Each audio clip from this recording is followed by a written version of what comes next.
sommes très heureux de recevoir Sébastien Allard, qui est normalien, qui est diplômé de l'Institut d'études politiques de Paris, qui est conservateur général du patrimoine. Il est directeur du département des peintures du musée du Louvre, qu'il a intégré en 1997 comme conservateur de la peinture et française du 19e siècle, avant de prendre la direction du département des peintures en 2014. Il est 19e-iste, il s'est tout particulièrement consacré au romantisme et à l'œuvre de Delacroix, d'Ingres et de Corot. Il a été le commissaire de nombreuses expositions internationales, dont en 2018 la grande rétrospective qui a été consacrée à Eugène Delacroix au musée du Louvre et au Metropolitan de New York, et l'exposition Corot. Ça, c'était l'exposition Corot, c'était au Metropolitan. Non, au musée Marmottan, pardon. Le peintre, c'est ça, au musée, c'était le Corot, le peintre et ses modèles. C'est bien ça? Très bien. Il est actuellement commissaire de Naples à Paris, qui a invité le musée de Capodimonte et prépare, et donc de Capodimonte de Naples, et il prépare une exposition consacrée à Jacques-Louis David.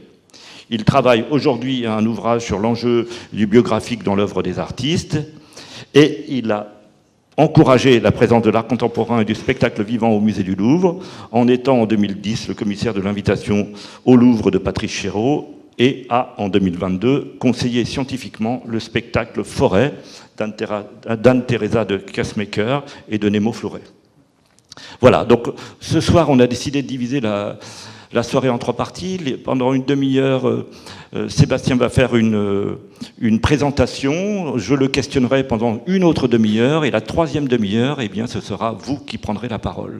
Donc, je donne la parole à Sébastien Allard et je le remercie d'être avec nous ce soir. Merci, Sébastien. Alors, merci.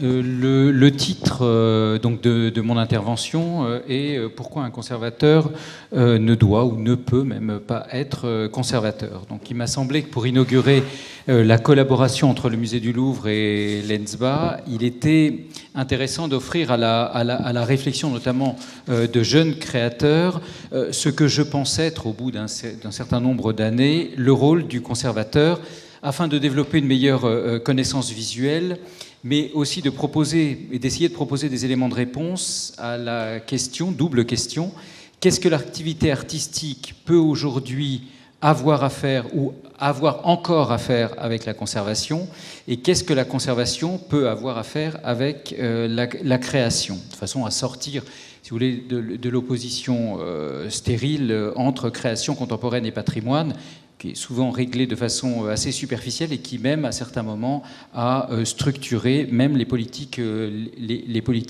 publiques. Et ça me semble important de le faire ici, dans un lieu comme l'école des Beaux-Arts, qui réunit justement les deux aspects, l'aspect création et l'aspect conservation. Et donc d'emblée, je voudrais mettre en garde contre ce que peut induire le mot français qui définit ma fonction, conservateur. Et donc le titre que j'ai donné à cette conférence introductive, je ne l'ai pas fait par goût du paradoxe, peut-être pas seulement par goût du paradoxe, mais parce que l'intitulé de la fonction que j'exerce aujourd'hui risque, selon moi, de produire un malentendu qui a pu avoir des incidences non seulement sur le regard que le public porte sur notre métier et sur les musées en général. Je vais pas revenir sur la question des musées cimetières, des musées temples, des musées mausolées, etc., avec une attitude qui oscille entre la mélancolie sur les ruines et, ou au contraire, la position agressive qui a résonné dans ces murs-là après 1968, il faut brûler le Louvre, mais aussi sur la façon même que l'on a, nous, de concevoir notre propre métier. Le terme de conservateur renvoie à une temporalité qui semble figée. On est en quelque sorte les gardiens du cimetière ou du temple, avec deux mots importants. Une temporalité qui semble quasiment tournée vers le passé, d'autant que je travaille dans un musée qu'on pourrait qualifier d'art ancien, et d'autre part le caractère figé de cette activité, d'une certaine manière définie par la négative, préserver les reliques d'un passé qui serait définitivement révolu. On peut noter incidemment que l'anglais évite le problème avec le terme de curator, qui tente à se répandre, hein, un mot affreux en français, curateur, mais qui tente à se répandre. Et on pourrait faire aussi une remarque semblable avec le terme de restaurateur, surtout quand on l'accole à conservateur, qui semble supposer qu'on puisse fixer une origine, rétablir une achronie, alors qu'elle est l'expression concrète de la relation qu'une société donnée se donne, à une époque donnée, entretient avec le passé. Là encore, le terme anglais est plus juste, puisque le restaurateur est le conservator. Donc on a une vision qui est, selon moi, trop simpliste, impossible à tenir car le passé est une construction et que les objets dont nous avons la garde se transforment. Donc en fait, ce que je voudrais défendre là dans ces quelques minutes, c'est l'idée que le conservateur est exactement le contraire. Donc en particulier avec deux, moments importants, c'est que d'abord, il doit justement articuler les différentes temporalités, passé, présent et futur. Je vais y revenir. D'ailleurs, les trois termes de la définition institutionnelle du métier de conservateur le mettent en évidence, c'est conserver, mettre à disposition et transmettre. Donc, le conservateur est immédiatement confronté à des transformations permanentes qui tiennent à la fois à la matérialité de l'objet ou des objets, et d'autre part à sa réception, c'est-à-dire aux interprétations qu'à chaque époque on porte sur l'œuvre. Et pour compliquer un petit peu la situation, c'est que ces deux occurrences sont liées, puisque la matérialité, l'état de l'œuvre peut induire telle ou telle interprétation, et que l'interprétation, autrement dit la réception des œuvres, joue aussi un rôle sur l'état de l'œuvre, notamment via l'action du conservateur. Ici, je voudrais signaler la différence entre, un peu générale, mais entre le conservateur de musée et l'historien d'art, disons, universitaire. C'est que le conservateur du musée intervient directement ou fait intervenir directement sur la matérialité de l'objet et pas seulement sur son interprétation. Donc le métier de conservateur, loin d'être un simple gardien du temple ou du cimetière, comme je le disais, est un métier d'action. Dans le cas, ce que je vais montrer, dans le cas du musée d'art ancien, le musée du Louvre par exemple, on travaille sur des objets du passé, dans et pour le présent, mais pour qu'ils continuent à vivre dans le futur. Je dis vivre et pas survivre, distinction sur laquelle je rediscuterai un petit peu plus tard. Donc la grande difficulté, me semble-t-il, pour nous, et ça je l'ai compris au bout d'un certain nombre d'années d'exercice, c'est qu'il ne faut jamais rien verrouiller des changements qui peuvent ou qui pourraient advenir. Autrement dit, notre action, notre métier d'action consiste aussi à laisser les possibles ouverts. Ça veut dire que le cœur du métier est de faire des choix, et je dirais pas, non pas pour assurer la survie de l'œuvre, qui semblerait dire que l'œuvre est du passé et qu'elle est en train de mourir et qu'elle est sous respirateur artificiel, mais bien pour assurer sa vie, c'est-à-dire sa possibilité de développement. Parfois, j'avais tenu un petit séminaire à la Villa Médicis où j'avais décrit notre métier comme accompagner les métamorphoses de l'œuvre dans une perspective, si vous voulez, morphologique qui met l'accent sur la continuité et sur la dynamique qui est au cœur même de l'œuvre. Donc c'est pour que cela continue. D'une certaine manière, on réintroduit, sinon quelque chose de l'ordre de l'achèvement, en tout cas, on remet là sur le tapis la question de l'œuvre ouverte. Alors ça peut paraître abstrait, mais je vais donner des exemples qui sont tout à fait concrets. Précédemment, donc, ce qu'il faut retenir de cette brève introduction programmatique que je viens de faire, c'est que le cœur du métier, c'est faire des choix justement pour éviter que les choses ne se figent. Ce qui fait qu'en fait, on est souvent sur la ligne de crête, dans une forme de questionnement permanent pour ne pas bloquer, pour ne pas verrouiller les développements futurs, du moins est-ce ma conception. La contrepartie de cela, je dirais, c'est l'engagement. C'est-à-dire, je vais remettre en question l'idée de neutralité du musée ou de celle du conservateur, voire de son objectivité. Le conservateur est un être historique, l'œuvre est elle aussi historique, et l'institution qui l'accueille également. Donc on est ici et maintenant entre passé et futur. Donc dans un premier temps, je vais... donc ces deux aspects, l'aspect, disons, du côté de l'objet, puis on verra l'aspect du côté du sujet, l'aspect du côté de la matérialité, puis l'aspect du côté de la réception que nous devons mettre ensemble dans cette gestion, en fait, des temporalités. Bien souvent, dans la vie des œuvres, on a, dans ce qu'on... Quelques-uns ont appelé la vie des œuvres, que je préfère appeler métamorphose des œuvres parce que ça induit plus la matérialité et la dynamique. Il y a la définition d'un avant, l'achèvement. Achèvement est un terme provisoire qu'il conviendra d'analyser, on dira l'aboutissement, et qui se présente bien souvent comme un palimpseste, donc une suite qui aboutit à une forme d'aboutissement. L'analyse génétique ou les analyses scientifiques révèlent sous l'œuvre achevée, ou du moins celle qui est livrée à la contemplation du public, d'autres figures, d'autres structures, d'autres compositions, qui sont autant de moments d'une genèse dont l'œuvre est l'aboutissement. Donc on a cet avant, l'aboutissement, et un après, qui est à la fois le temps de la réception, comme pour l'œuvre littéraire, mais à la différence de celle-ci, c'est aussi le temps de sa transformation sous l'effet de facteurs externes qui sont des dégradations, des modifications, du vandalisme, et internes liés à sa matérialité, c'est-à-dire l'évolution tout bête des matériaux.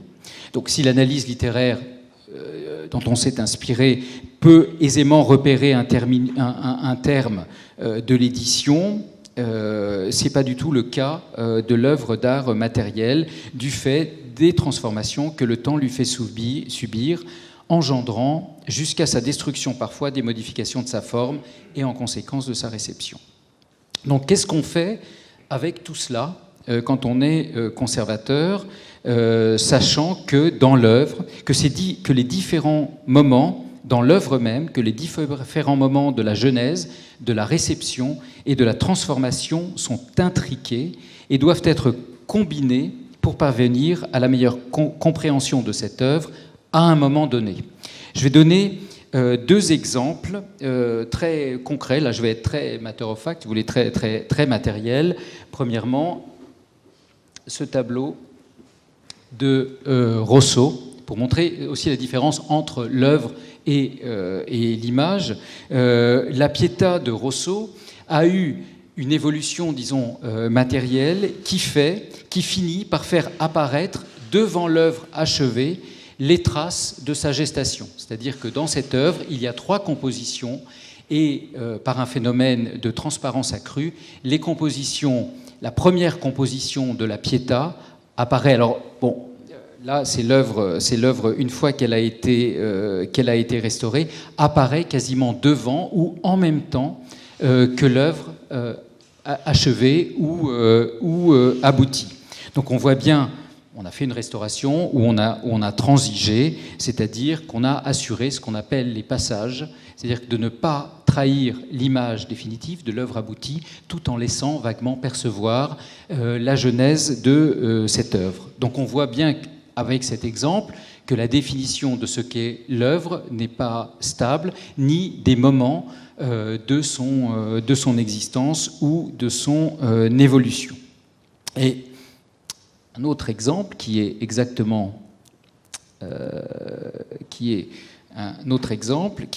ici un polyptyque de ce qu'on appelle le maître de 1333. Donc c'est un nom de convention, un artiste qu'on ne connaît pas, un artiste bolonais d'une œuvre qui a été peinte en 333. Là, on a le cas d'un usage qui a de l'œuvre qui a modifié l'objet. Si vous regardez à gauche, à votre gauche, oui c'est ça, vous avez l'œuvre avant Restauration et à droite, vous avez l'œuvre après Restauration. Donc il se trouve qu'il y a sur la... alors je ne sais pas comment ça marche. Je sais pas. Enfin, ah non, c'est ça.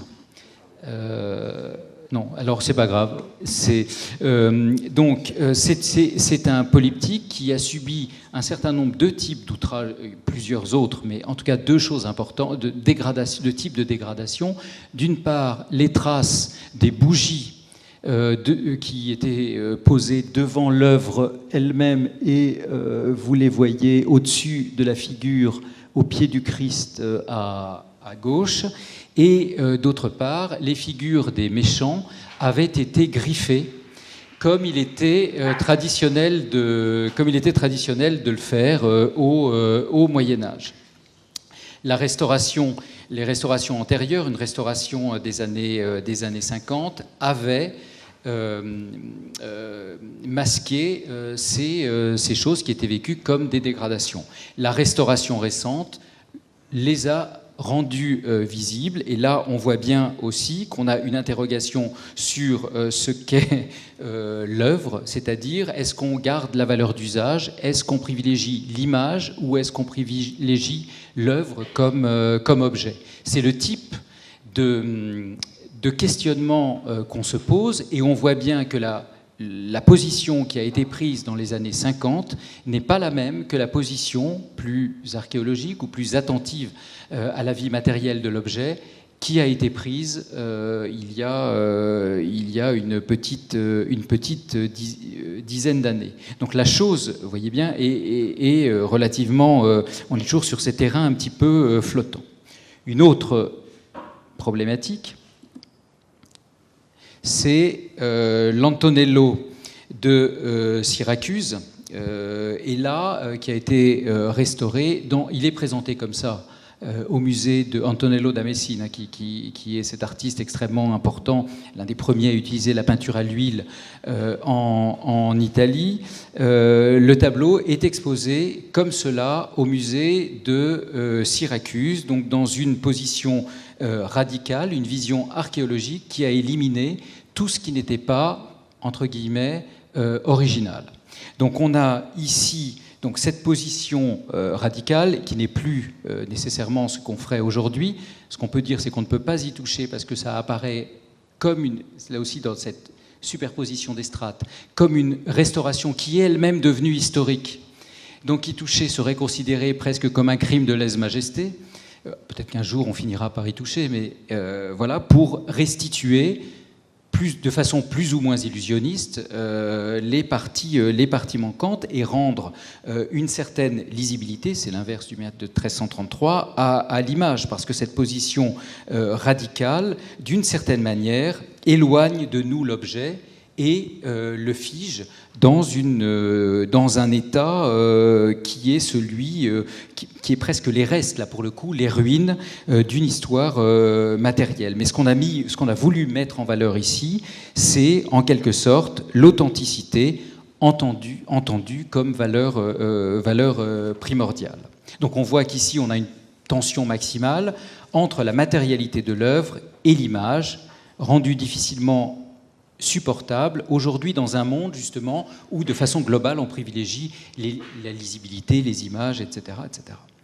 À ceci, je vous ai mis cet exemple parce que je voudrais poser cette question supplémentaire en tant que conservateur d'un musée dont les œuvres vont du XIIIe siècle jusqu'au XIXe siècle. Pourquoi acceptons-nous pour les entre guillemets primitifs, français, italien, allemand et autres, des aspects lacunaires liés à l'usage qu'on jugerait inacceptables pour des périodes plus modernes. C'est-à-dire que ce qu'on peut accepter, ou ce qu'on fait même pour le maître de 1333, ou ce qui est de façon beaucoup plus radicale ici, on ne le ferait jamais sur un tableau de Raphaël, un tableau de Léonard ou un tableau de Delacroix, si tant est que les tableaux de Delacroix se retrouvaient dans cet état-là. Donc, il y a probablement... c'est qu'à partir d'un certain moment de l'histoire de l'art, il y a une valeur cultuelle de l'objet, la valeur culturelle de l'objet soulignée pour les primitifs. Il y a une attention anthropologique ici à l'œuvre, alors que pour les périodes plus récentes, disons à partir de la Renaissance, pour donner des chronologisations un petit peu vagues, eh bien, il y a une attention plus grande, où on peut dire qu'une certaine notion de l'art a évacué la fonction d'usage au profit de la contemplation esthétique. Voilà. Et on peut pousser encore plus loin la réflexion avec ce cas limite que vous connaissez tous, qui est la scène de Léonard de Vinci, où là, on est sur une œuvre où il ne reste quasiment plus rien. D'ailleurs, si vous faites l'expérience, je vais vous montrer des détails. Voilà, donc vous avez ce qui reste à peu près de Léonard et la fresque de la Seine. Et donc, en fait, si vous faites l'expérience, si vous allez à Santa Maria della Grazia à Milan, la scène apparaît en fait quand on quitte la salle, parce qu'on se retourne une dernière fois pour contempler la scène de Léonard, et elle réapparaît parce qu'on est loin, un petit peu comme une image virtuelle. Donc on voit bien comment la définition même de ce qu'est l'œuvre est complexe, comment les différentes étapes, la différente chronologie de la vie des œuvres se mélangent, et comment même nous-mêmes, notre action sur les œuvres, qui doit être réversible, c'est le principe de base de la restauration, et lui-même tributaire, on l'a vu avec le maître de 1333, de la façon dont on voyait les choses à tel ou tel moment. Si je vais, là aussi, ce sont quelques exemples. Si je vais encore un petit peu plus loin, la question qu'on peut se poser face à des œuvres qui sont aussi des œuvres anciennes, des œuvres d'aujourd'hui, c'est qu'est-ce qu'on voit quand on regarde un tableau comme ici la Vénus du Pardo de Titien. Donc, la Vénus du Pardo a fait l'objet d'une extrêmement longue restauration qui s'est étendue, si on compte les examens du service de restauration des musées de France, sur à peu près une dizaine d'années, tant il était compliqué, une fois qu'on s'était lancé, d'avancer, justement, parce que c'est une œuvre qui est extrêmement complexe. Je vais vous en dire 2-3 petits mots, mais c'est un cas qui est extrêmement intéressant. Donc c'est la première, ce qu'on appelait les poésies de Titien, donc qui a été créé pour Philippe II d'Espagne, et l'un des plus beaux paysages de la Renaissance. La Vénus du Pardo a été exécutée sur près d'une trentaine d'années, entre 1520 et 1552, en se fondant sur une composition antérieure de Titien qui a été à plusieurs reprises modifiée. Donc elle a probablement été commencée aux alentours de 1520 pour un commanditaire italien inconnu, Alphonse d'Este peut-être, Frédéric de Gonzague, un grand paysage avec un sujet mythologique qui, pour des raisons inconnues, n'est pas livré. Ensuite, pendant 30 ans, Titien continue de travailler sur cette œuvre qu'il agrandit et dont il change significativement l'iconographie, notamment en ajoutant ou en supprimant des personnages, ce qui explique la présence, enfin on le voit si on regarde les examens scientifiques, la présence de très nombreux repentirs qui sont visibles. Les examens scientifiques ont confirmé que la seule figure peinte directement sur la préparation est la femme nue endormie. Donc la seule figure qui a été pensée dès l'origine du tableau, c'est cette femme nue endormie, dont on ne sait pas ce qu'elle est. Si on l'appelle Vénus du Pardo, mais on ne sait pas exactement ce que c'est que cette femme. Ensuite, Titien a ajouté une large bande de 60 cm pour peindre le couple de chasseurs, puis il a rajouté un arbre au centre de la composition. Ensuite, il a rajouté un pouteau, puis supprimé la couronne de laurier d'un satyre qu'il venait de peindre. Il a repris le paysage pour finalement livrer le tableau au roi d'Espagne, Philippe II, en 1552. Donc l'œuvre étant destinée au palais du Pardo, pavillon de chasse du roi Philippe II, il a rajouté une curée dans le fond du paysage. Il a rajouté des chasseurs, etc., etc. Donc on a une sorte de mosaïque qui est arrivée à un tableau final qui a été livré à Philippe II. Il se trouve que aujourd'hui, ce tableau dont le sujet n'est pas identifié a subi un certain nombre de vicissitudes, puisque Philippe IV, en 1623, l'a offert au roi d'Angleterre Charles Ier, donc le tableau est allé à Londres. Après l'exécution de Charles Ier en 1649, la toile a été acquise par Mazarin en 1653, dont les héritiers l'ont donnée à Louis XIV. Donc dans ces longues pérégrinations entre Venise, Madrid, Madrid-Londres, Londres-Paris, l'œuvre a été gravement endommagée. Et elle a subi, tout au long du XVIIe et du XVIIIe siècle, un certain nombre de restaurations qui se sont mêlées, à l'époque on ne faisait pas des choses réversibles, qui se sont mêlées à la peinture de Titien. Alors, la documentation, il se trouve qu'on a fait une documentation, qu'on a trouvé un grand nombre de copies qui nous permettent vaguement d'esquisser les différentes étapes. Ce qui fait que lorsqu'il s'est agi de la restaurer il y a une quinzaine d'années, on s'est retrouvé devant une sorte à la fois de palimpseste, de débris, d'époques différentes. Et donc là, c'était... Que faisons-nous ? Voilà, ça, c'est un des exemples de ce que je vous expliquais sur ces différentes temporalités. Elle reste comme elle est, mais elle finissait par être complètement engluée dans des vernis qui avaient complètement jauni et on ne la voyait plus. Ou est-ce qu'on se lance dans une restauration, mais à la fin, qu'est-ce qu'on livre ? Alors, ce qu'on voit, c'est que cette œuvre, finalement, est ouverte, mais ce qui reste, ce qu'on voit aujourd'hui dans cette œuvre, c'est bien une œuvre de Titien. On a supprimé à peu près tous les ajouts postérieurs, mais c'est une œuvre que Titien n'a jamais vue comme telle. Puisque sur l'œuvre telle qu'elle est livrée aujourd'hui et sur laquelle on a travaillé, on a à la fois du Titien I, du Titien II, du Titien III. Voilà, parce que des éléments avaient disparu. Donc l'œuvre en elle-même combine différentes étapes de sa création et elle n'est pas celle que Titien a livrée à Philippe II.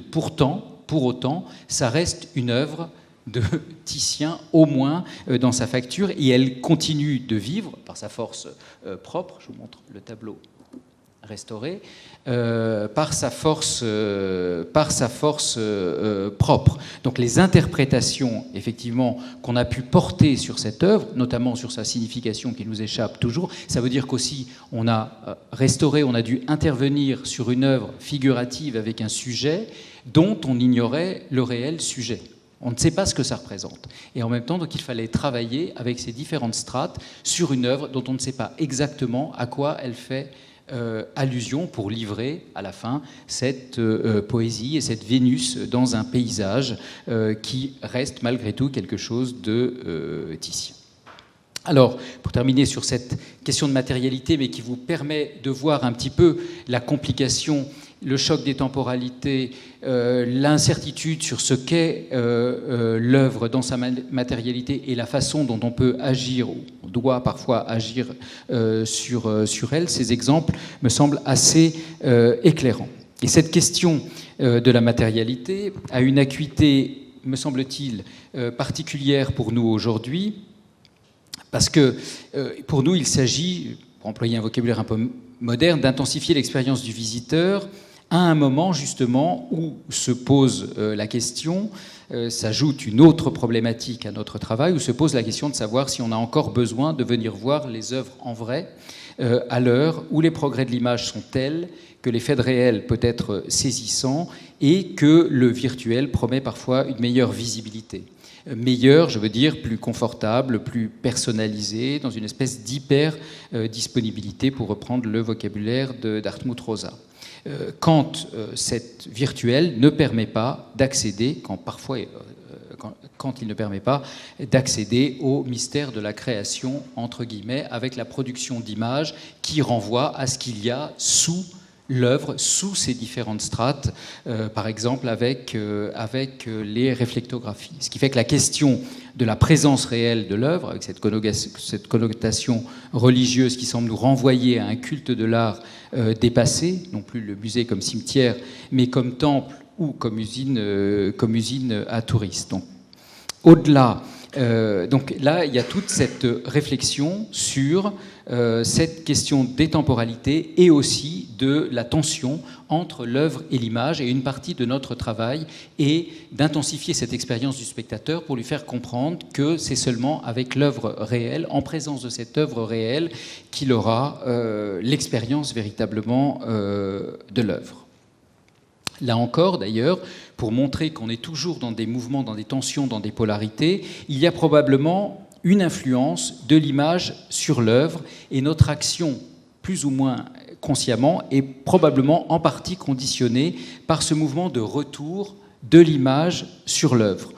On peut le voir, par exemple, c'est une question que je me pose, on peut se demander si, pour nous, aujourd'hui, le jaunissement des vernis, qui était érigé en dogme il y a encore une trentaine ou une quarantaine d'années, si le jaunissement des vernis n'est pas devenu, pour nous qui regardons beaucoup des images rétro-éclairées, devenu plus insupportable que pour les générations précédentes. Et que donc, que la lisibilité de l'œuvre, avec ces vernis oxydés, est plus difficile pour nous, aujourd'hui, qu'elle ne l'était il y a 20 ou 30 ans, et que donc notre action de restauration sur l'œuvre, on va peut-être plus loin dans l'allègement des vernis et on va peut-être plus près des couches de peinture originales. Ça, c'était l'aspect matérialité qu'on met évidemment en tension avec le côté du sujet, si vous voulez, celui de la réception. Dans ce contexte, il est évident, parce que là, dans un musée, là j'ai parlé des œuvres isolément, mais dans un musée, les œuvres ne sont jamais isolées. Elles sont présentées les unes avec les autres, et en fait, l'accrochage, ce qu'on peut appeler l'accrochage, et qui a été qualifié par exemple comme Thoré, qui détestait les musées, Théophile Thoré, un critique du XIXe siècle, qui a décrit les musées comme un bazar neutre. La question de la neutralité est évidemment aujourd'hui sérieusement remise en question, parce qu'il faut qu'on ait conscient à l'esprit que la narration que l'on construit par l'accrochage a une importance particulière, car elle conditionne la réception de l'œuvre tout en étant elle-même conditionnée par le monde autour de nous et aussi la création contemporaine. C'est toujours du temps de maintenant qu'on regarde les œuvres du passé, d'où la nécessité de dialogue. Alors je ne dis pas ça pour avoir l'air de cirer les pompes de l'école des beaux-arts, si je puis dire, d'où la nécessité de dialogue avec la création contemporaine. Dans un autre article que j'ai écrit, c'est ce que j'appelle la culture vive. Alors sur ces deux points, deux exemples. Un premier exemple sur l'influence de la création contemporaine sur la fortune des œuvres et leur célébrité et le développement de leur forme. Alors, je reviendrai 2 minutes. Il y a des œuvres qui ont des célébrités à éclipse, et puis il y a ces œuvres qui se rechargent en permanence du monde qui est ici et maintenant. Vous avez ici un tableau extrêmement important, la Pietà de Villeneuve-les-Avignon, d'Enguerrand en carton, qui est entré au Louvre en 1905, après les lois de séparation de l'Église et de l'État. Et c'est une œuvre qui a fait, au début du XXe siècle, la première moitié du XXe siècle, un grand débat quant à sa restauration. C'est une œuvre qui a eu et c'est une œuvre qui, très vite, dès qu'elle est entrée au musée, au début du XXe siècle, a eu une forme d'identification paradoxale avec une forme de modernité. Elle a été immédiatement copiée par Mondrian, elle a été admirée par un grand nombre d'artistes, notamment des artistes abstraits, des artistes cubistes, des artistes abstraits, et elle a fini par apparaître comme une sorte, elle a fini par être regardée, si vous voulez, comme un tableau cubiste ou une affiche de Lissitzky.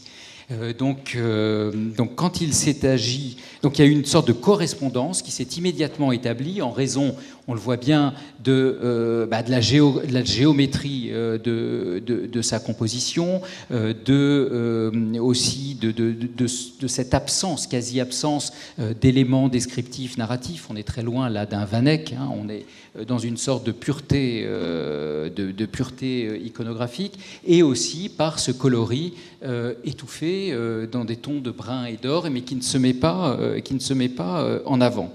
Certains y ont même vu une préfiguration de Cézanne, avec l'idée aussi de la lumière de Provence, etc., qui découpe les formes, et que donc le cubisme était déjà en germe chez Enguerrand-Carton. C'est très intéressant de lire certains écrits des années 20. Et donc, lorsqu'il s'est agi de restaurer l'œuvre à ce moment-là, on l'a rapproché évidemment de son pendant. Alors, attendez, j'essaye, voilà. On a ouvert des fenêtres, donc le pendant, le couronnement de la Vierge qui se trouve à Villeneuve-les-Avignon. On a ouvert, Enguerrand-Carton est aussi un peintre de miniature, donc on a ouvert des fenêtres et on a découvert ce qu'on a vu, des couleurs roses, très comme sur son pendant qui a été restauré il y a quelque temps. Ça a commencé à faire des débats assez importants au sein de la conservation, et on a refermé pour que cette œuvre reste cette icône du XXe siècle, en quelque sorte. En plus, j'avais fait un petit article, mais je trouvais que le chanoine à gauche ressemble à Joseph Beuys, mais ça, c'est une sorte de détail. Bon. Pour tout vous dire, aujourd'hui, je ne sais pas ce qu'on fait. Voilà. Donc là, c'est une question que je me pose, qui tient au moment, qui tient peut-être à ma perception de cette œuvre, qui tient, voilà. Donc vous voyez, on est... Voilà. Donc en tout cas, là c'est un exemple extrême, si vous voulez, de l'influence du regard sur des œuvres contemporaines, sur les œuvres anciennes et la vie de ces œuvres. Et puis, il y a quelques œuvres qui, sans cesse, se rechargent du monde qui est autour de nous.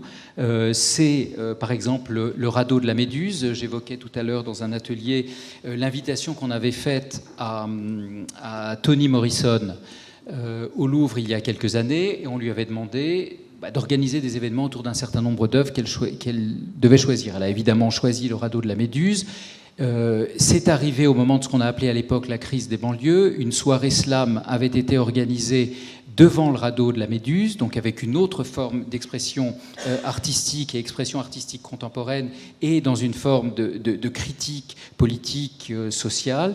Et finalement, c'était un moment extrêmement, extrêmement fort et impressionnant, parce que cette forme d'expression artistique très contemporaine qu'était le slam réactivait la valeur transgressive de ce tableau exposé au salon de 1819, et qui était une critique ouverte du gouvernement, ouverte. On a simplement changé le titre pour une critique ouverte du gouvernement de la Restauration en 1819. Ce tableau se réactive évidemment aujourd'hui avec la crise des migrants, et consciemment ou inconsciemment, cette œuvre est vue à travers ce prisme. Le conservateur, l'historien qui doit agir sur cette œuvre, bien sûr, je sais que cette œuvre a été faite en 1819, etc., mais ne peut pas et ne doit pas passer sous silence les connotations qui peuvent s'associer à ce type d'œuvre, ou encore aujourd'hui, par exemple, les massacres de Sceaux, qui sont quasiment la première expression en peinture des conséquences de la guerre sur les populations civiles, à tel point d'ailleurs que certains contemporains n'ont pas compris ce que représentait ce tableau, parce qu'on était habitué à représenter les moments glorieux de la guerre. Donc, comme par hasard d'ailleurs, aussi bien le radeau de la Méduse que les massacres de Sceaux, en fait, sont des œuvres du XIXe siècle. Ce XIXe siècle qui est le terreau des grandes questions politiques, sociales ou sociétales qui nous traversent aujourd'hui. Et là, je vais arriver à la narration. On pourrait dire qu'un musée comme le musée d'Orsay, au moment de sa création, se sont posées là aussi différentes options. Une option plus histoire de l'art, avec une succession des ismes qui est ce qu'on a aujourd'hui, ou du côté de Madeleine Rébériou, une vision plus historique et qui intégrait plus les questions politiques, sociales du XIXe siècle et qui sont celles un certain nombre de celles auxquelles nous devons répondre aujourd'hui. Et on voit bien, là aussi, sur la création d'un musée, d'un accrochage, les différents partis qui sont pris, sachant qu'à Orsay, on peut dire aussi que l'architecture extrêmement rigoureuse de Gaeo Lenti bloque d'une certaine manière la possibilité, ou rend difficile la possibilité d'une autre interprétation de ce musée. Alors même que notre rôle est justement que la narrative, comme disent les Anglais, ne se bloque pas. Il n'y a pas... Ce que je suis en train de dire là, c'est qu'on n'a pas un besoin d'actualiser, mais de faire saisir l'actualité dans les œuvres anciennes. Alors, et d'avoir une distance critique sur nous-mêmes et sur notre propre action. Par exemple, pour terminer, je voudrais venir... on a évoqué tout à l'heure l'exposition de Capodimonte. Donc,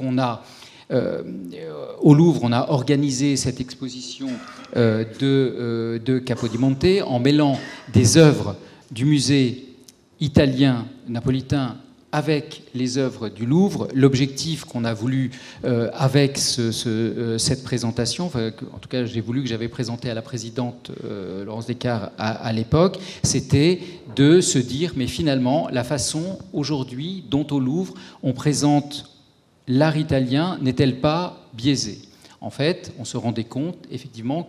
Alors, on a un premier problème qui est la division par école, qui aujourd'hui, école nationale, est une question qui peut être posée notamment, d'une part, parce que la question de nation telle qu'elle se pose aujourd'hui ne se posait pas à l'époque de création des œuvres. Alors, on est contraint évidemment par des questions de ce qu'il y a dans la collection, par des questions d'architecture, par des questions de flux.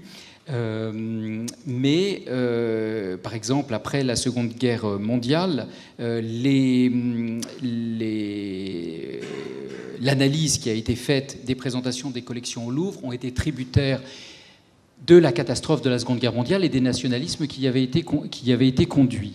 Donc on a décidé de faire un accrochage qui ne serait plus par école nationale, mais par grand thème, l'Europe baroque, etc., etc. Simplement, le contenu des collections étant essentiellement français et italien, il y avait une surdétermination, ça finissait par être encore pire qu'une distinction par école nationale, puisque, alors, soit on mettait la France et l'Italie en réserve pour arriver à une sorte d'équilibre, donc on est revenu, pour des raisons pratiques, à cette distinction. Donc là, vous voyez aussi qu'on est aussi tributaire de choses très matérielles. Mais pour ce qui est de Capodimonte, on s'est rendu compte finalement en réfléchissant que dans le parcours de la peinture italienne telle qu'on le présentait dans la Grande Galerie jusqu'à ce moment-là, on a éliminé tout ce qui pouvait être d'Italie du Nord, d'Italie du Sud, tout ce qui pouvait être disons un filon réaliste, voire expressionniste, notamment les œuvres de Ribera, qui est certes un peintre espagnol, mais qui a essentiellement travaillé à Naples,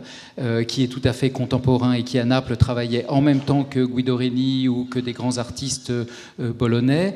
Et en réfléchissant communément avec les conservateurs sur cette question-là, on s'est dit que en fait tout ça n'était peut-être pas le fruit du hasard, mais qu'il y avait quelque chose dans notre présentation qui remontait à un grand goût français, qui était le grand goût académique fondé depuis Louis XIV sur le primat de l'école romano-bolognaise, si je puis dire, et que tout ce qui pouvait gêner cette vision-là a été rejeté dans d'autres galeries. Ribera est présenté dans la galerie espagnole, etc. Donc dans la refonte de la Grande Galerie qui est prévue pour 2025, on envisage non plus une présentation nécessairement sous la forme d'école nationale, mais plutôt de foyer de création. Et il n'est pas impossible qu'on présente aussi dans la Grande Galerie des œuvres d'artistes, comme un artiste qui est cher à Annick Lemoine,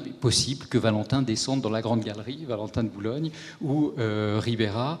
Donc en fait, aucune de nos présentations n'est neutre. Et donc la question de la narration qui est doit être aujourd'hui questionné à l'aune des questions non seulement esthétiques, mais aussi des questions politiques, sociales, sociétales, etc. Donc, voilà.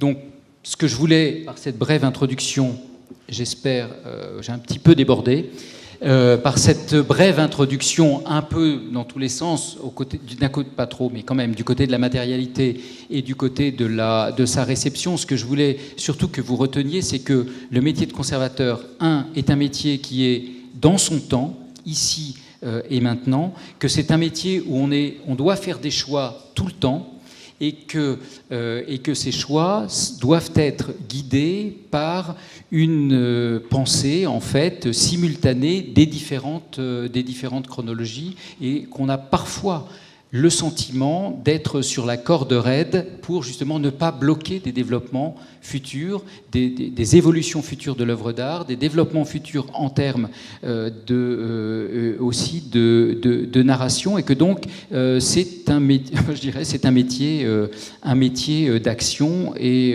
parfaitement compatible, et même plus que compatible, qui nourrit la création contemporaine et le monde d'aujourd'hui.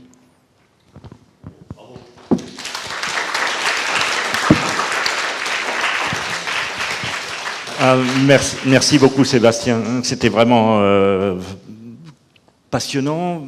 Moi, mes questions, évidemment, elles sont assez banales. Je ne pouvais pas rater cette occasion d'être avec le conservateur en chef des peintures du Louvre sans lui poser des questions qui traversent nos sociétés, des questions qu'on se pose tous entre amis. On se dit, voilà, est-ce qu'un conservateur comme vous a une responsabilité dans cette visibilité des œuvres ou des personnages oubliés? Est-ce que vous avez cette conscience qu'il faudrait aller chercher dans vos réserves, peut-être des femmes, des artistes femmes, dont les peintures sont injustement ou pour des raisons que j'ignore, mises en réserve et qui pourraient avoir une belle visibilité? Est-ce que c'est des questions que vous vous posez constamment? Alors oui, et je pense que ça c'est une chose que je dis assez souvent à l'équipe. Premier point très important de votre question, c'est que d'une certaine manière, le conservateur a un pouvoir énorme, presque trop, qui est celui de rendre visible ou pas. Et si on veut même être un peu, si je suis votre question, c'est de rendre visible ou d'invisibiliser, comme on dit aujourd'hui, dans le choix de ce qu'on présente ou de ce qu'on ne présente pas. Mais que malgré tout, ces prises de décision est elle-même conditionnée par l'esprit du temps, par ce qui se passe au monde, dans le monde autour de nous. Alors, il est évident... Alors, bon, pour revenir sur une question, par exemple, du Louvre, nos réserves ne sont pas hyper pleines. Voilà, donc ça, je le dis tout de suite, l'essentiel des œuvres sont présentées, mais il est sûr qu'aujourd'hui, on a une attention beaucoup plus grande aux questions de genre, aux questions de racisme, de colonisation, enfin toutes ces grandes questions qui peuvent... et la question, non seulement dans ce qui est montré, mais aussi dans la façon dont on les montre. Parce que nous avons eu, par exemple, des débats sur la présentation d'artistes femmes. Faut-il que ces artistes femmes, et avec des avis partagés, les œuvres d'artistes femmes soient dans le display, dans l'accrochage, au milieu des autres, pour montrer qu'une artiste comme Madame Vigée-Lebrun, d'ailleurs je ne devrais pas dire Madame Vigée-Lebrun, ça c'est une chose que j'avais... Je devrais dire Elisabeth Vigée-Lebrun, parce que les hommes on donne le prénom et les femmes on dit Madame. Et donc je devrais dire Elisabeth Vigée-Lebrun, et à certains moments au niveau de David, où faut-il avoir des espaces à part, pendant un certain temps, qui soient des espaces, d'une certaine manière, militants, engagés pour défendre ou rappeler l'invisibilité d'artistes femmes pendant des siècles. J'avais fait un jour une proposition, parce qu'on n'a pas tant d'artistes femmes dans nos collections qui tiennent aussi à l'histoire des moments. Elles n'étaient pas nécessairement dans les ateliers, donc on n'en a pas beaucoup. On n'a pas d'Artemisia, par exemple, mais une solution aurait pu être, ou pourrait être, je m'étais dit, qu'on remplace les artistes femmes de l'époque qu'on n'a pas par des artistes femmes contemporaines. Voilà, qui serait une manière de présence en signalant aussi l'absence. Parce que voilà, tout simplement, l'enseignement, et encore beaucoup des artistes femmes qu'on a dans nos collections sont femmes ou filles d'artistes. Donc déjà dans le milieu. Mais ça, c'est exactement le type de questions qu'on se pose aujourd'hui. Voilà. Alors là, je continue sur ma lancée. On a reçu Bénédicte Savoy, il y a eu un rapport sur la restitution des œuvres. Quelle est votre position, vous, de conservateur? Vous avez une position officielle, une position officieuse? Alors, la question est extrêmement complexe et, à mon avis, doit se régler à la fois de façon globale. Alors, dans le musée qui m'occupe, la question des restitutions ne se pose pas de la même manière qu'elle se pose au musée des Arts Premiers. Je pense que ça doit se régler de façon en prenant à la fois... Et c'est là qu'on a ce choc des temporalités entre le monde d'aujourd'hui et des revendications qui sont des revendications légitimes de restitution d'œuvres qui ont été acquises dans des conditions inacceptables, et une histoire qu'il s'agit de rappeler. Donc je pense que la solution, elle est peut-être, alors je ne sais pas si c'est une réponse de Normand, elle est peut-être entre deux, en trouvant peut-être des solutions qui permettent de restituer un certain nombre d'œuvres et pour d'autres d'avoir des solutions de dépôt, de travail en commun, d'explication. Voilà. Mais je pense que c'est extrêmement complexe et que c'est pas au cas par cas, ça doit être traité quand même de façon générale, mais aussi oui, individuellement. Et vous avez travaillé dans un musée auparavant, avant d'arriver au Louvre. C'était un musée où il y avait beaucoup moins de visiteurs. Comment vous arrivez à concilier maintenant un lieu qui reçoit, je crois, 8 millions de visiteurs par an, c'est ça à peu près? Un peu plus que 8 millions. Comment vous faites maintenant pour concilier ces deux missions qui sont de monstration et de conservation? Est-ce que c'est des questions qui sont régulièrement posées, ou est-ce que vous laissez... Finalement, la contrainte est telle que vous laissez, et vous préférez avoir 8,5 millions, puis 9 millions, puis 9,5 millions, parce que ça vous permet de vous imposer sur la scène. Oui, alors le Louvre n'a pas besoin de s'imposer sur la scène, puisqu'il s'impose de lui-même d'une certaine manière, pardon de le dire un petit peu comme ça. Mais disons que, donc, comme vous le savez, Laurence Descartes a décidé qu'on n'aurait pas plus de 35 000 visiteurs par jour. Donc on a mis déjà une jauge. Alors, il y a le cas particulier de la Joconde, qui est une sorte de vague qui nous arrive dessus et qu'il est extrêmement difficile de gérer. Mettons ce cas particulier à part. Mais sur la question que vous posez, c'est toute la difficulté pour un musée qui est fréquenté à plus de 70% par des touristes, d'articuler effectivement ce flot qui a cru de façon exponentielle dans les dernières années, et une fréquentation plus du type amateur, public de proximité. Voilà, donc ça c'est on essaye. Alors il y a par exemple dans un musée comme le Louvre des zones qui sont très peu peuplées. Si vous êtes au deuxième étage de la Cour Carrée ou au deuxième étage de Richelieu, il y a du monde, donc la peinture française ou la peinture nordique, mais pas autant que dans l'aile de Non où il y a la Joconde. Donc on met en place évidemment, parce que tout un système, enfin différentes choses qui permettent de favoriser notre public de proximité. La jauge en est une, c'est-à-dire que beaucoup de gens ont été arrêtés par les queues qu'on pouvait rencontrer. Il y a des nocturnes qui sont créées, il y a toutes sortes d'animations, il y a aussi les expositions. On remet par exemple, on va refaire des expositions dossiers, c'est-à-dire des expositions de plus petite taille, ou un blockbuster de plus petite taille autour d'une œuvre à l'issue d'une restauration, d'une acquisition, qui nous permettent aussi d'expliquer ce qu'on fait. Et là, on sait que ce sont des choses qui sont très appréciées d'un public, disons, d'un public de proximité. Après, le public qu'on appelle tourisme de masse, un mot un peu méprisant, en fait, ne doit pas être méprisé. Parce que ce sont des gens qui vont venir une fois dans leur vie.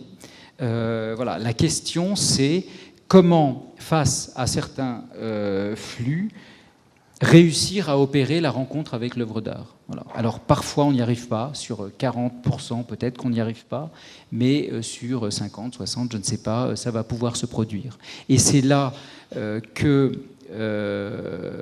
c'est là aussi une des grandes différences entre la visite virtuelle, qui peut être un moyen d'accès, de premier accès, de souvenir, je ne sais pas, et la visite réelle. C'est que la visite virtuelle, parce que c'est une question qui nous est souvent posée, mais en fait, est-ce que la visite virtuelle, c'est pas la solution, etc., très haute définition, voilà.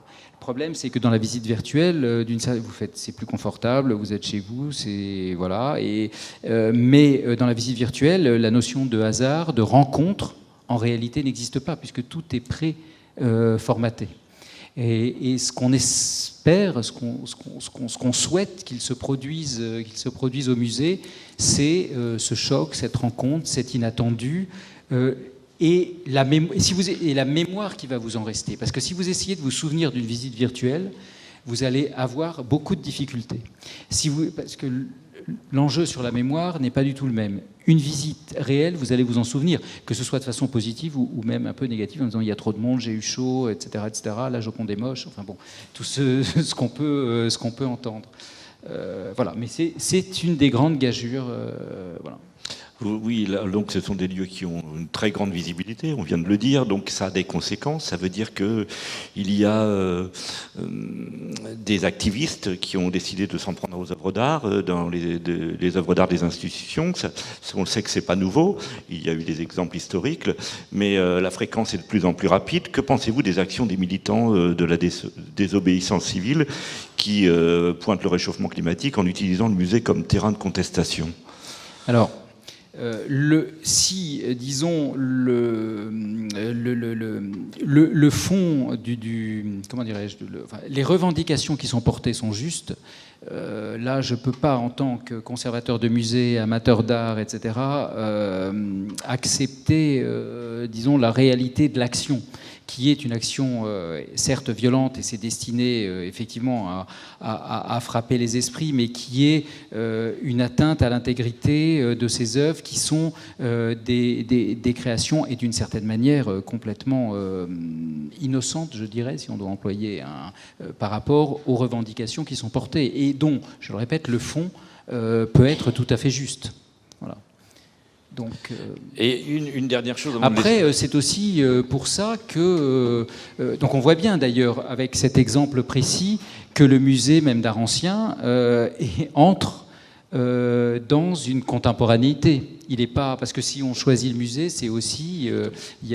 c'est pas un hasard, il y a aussi une idée de comment gère-t-on nature, culture, qu'est-ce que ça veut dire. Ce sont des institutions, qu'est-ce que c'est qu'une institution, est-ce que l'institution porte un discours qui est un discours de l'ordre de la domination ou de l'ordre de l'aliénation, etc. On avait reçu Françoise Vergès, que vous aviez invitée aussi, et qui était venue nous expliquer aussi à quel point ce type d'institution pouvait être des lieux de domination.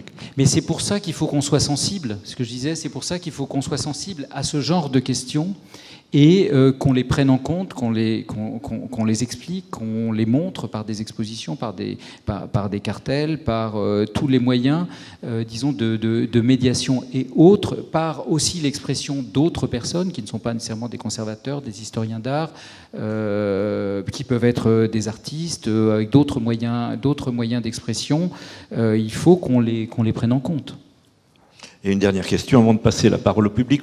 Vous avez parlé tout à l'heure de rencontres, de chocs, d'inattendus. Est-ce que vous avez une salle à nous recommander qui n'est pas toujours, qui n'a pas autant d'influence que les autres, mais qui mériterait, à votre avis, d'être visitée? Tout à l'heure, en visitant les ateliers, tout le monde m'a posé la question: quelle est votre favorite? Alors ça change tout le temps. Donc si vous me demandez mon avis personnel, ça change tout le temps.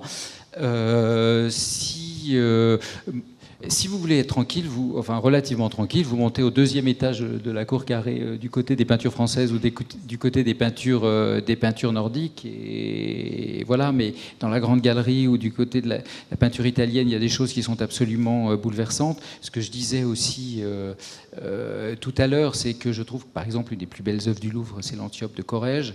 Voilà, il y a des choses comme ça. Mais ce que je dirais, je ne vous recommande rien du tout. Ce que je vous recommande, surtout ce que j'ai dit dans les ateliers tout à l'heure, c'est si, pour un public qui a la chance de pouvoir y aller régulièrement, de pouvoir y revenir, il faut à un moment lâcher prise. Donc on est écrasé par le lieu, on est fatigué par la foule, on ne sait pas où on va, il faut un plan, c'est compliqué, c'est un ancien palais, il faut descendre pour monter, enfin bon, ce genre de choses.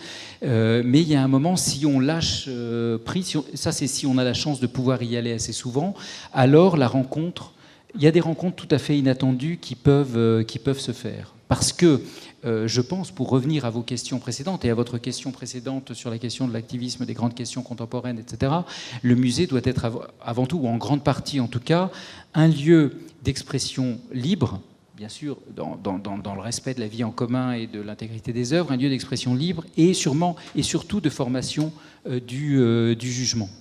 Et une formation du jugement qui ne soit pas formatée par l'extérieur, ni même, je dirais, formaté par tous les textes et les indications qu'on peut mettre sur les cartels, sur les murs, etc. Il y a l'expérience de la rencontre avec l'œuvre doit permettre de se faire son jugement, et un jugement qui soit propre, singulier et singulier, un jugement esthétique, mais aussi peut-être un jugement politique ou social. C'est vrai, mais il est très difficile de faire abstraction de ce lieu de pouvoir tel qu'il est, ou tel que il suffit de visiter les anciens bureaux si on peut appeler ça les bureaux de Balladur, qui sont encore disponibles dans et là on voit que de notre ministre, on voit à quel point le pouvoir est présent, à quel point il peut peser sur les individus. Donc le lieu, il est logique qu'il devienne un lieu de contestation. Ah ben oui, ça on n'en fait pas abstraction, parce qu'on se trouve dans un palais. Mais en même temps, on est une création de la Révolution. Mais que l'ancien ministère de l'économie soit dans ce palais est aussi... Alors c'était, ce sont les restes de ce qui est du palais ou de la chambre du roi qu'on a remonté dans un autre endroit, mais qui est là présente. Et effectivement, ça fait partie de ce lieu de pouvoir. La question de la contestation, c'est plutôt sur la méthode. Mais que un musée, une institution en fait, soit visée, c'est une institution, donc c'est un organisme d'État, si vous voulez. Oui. Merci Sébastien, merci de